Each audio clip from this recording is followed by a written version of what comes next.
د ډاکټر محمد اشرف غني په هکله لنډ معلومات چې ماشومتوب او ځوانۍ دوره یې چیرته تېره کړې. ملګرو، که غواړئ چې د اشرف غني په هکله په پوره جزئیاتو پوه شئ، د ویډیو تر پایه راسره پاتې شئ او مهمو خبرونو لپاره درسره AFG نیوز چینل په درنښت سره سبسکرایب کړئ. ډاکټر محمد اشرف غني پر 1928 هجري شمسي کال په یوې دیندارې او مخورې کورنۍ کې وزېږېد. د خپل ماشومتوب لومړنۍ دوره یې په لوګر ولایت کې تېره کړه.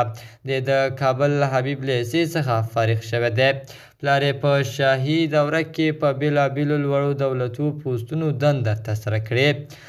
د کورنۍ ژوند په اړه: د ډاکټر محمد اشرف غني کشر ورور محمد اشرف غني نومیږي، چې د همدې د 1993 کال د ولسمشریزو ټاکنو د لومړي پړاو ټاکنو لپاره د خپل ورور سیالۍ ته ولاړ، خو د کاندیدانو لپاره د ټاکنو د کمیسیون له لوري د وضع شویو شرایطو په پوره کولو کې پاتې راغی.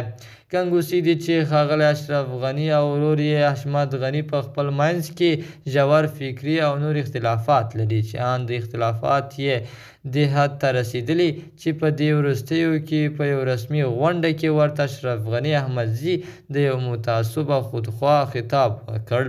تحصیل او تجربه یې: ډاکټر محمد اشرف غني د ځوانۍ په لومړیو کې لبنان ته سفر وکړ او د بیروت په امریکا پوهنتون کې شامل شو. په 1952 هجري شمسي کال کې په دغه پوهنتون کې خپلې زده کړې بشپړې کړې.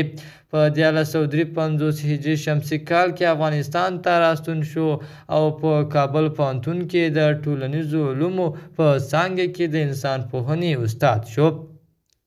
په 1956 هجري شمسي کال کې د سکالرشیپ د اخیستو لپاره د تحصیلاتو په دوام امریکا ته ولاړ او په کولمبیا پوهنتون کې شامل شو. د شوروي اتحاد د یرغل پر مهال یې د کورنۍ ډیری غړي زندانیان شول او له همدې امله اشرف غني په امریکا کې د پاتې کېدو تصمیم ونیو او د خپلې دوکتورا تحصیلاتو ته دوام ورکړ.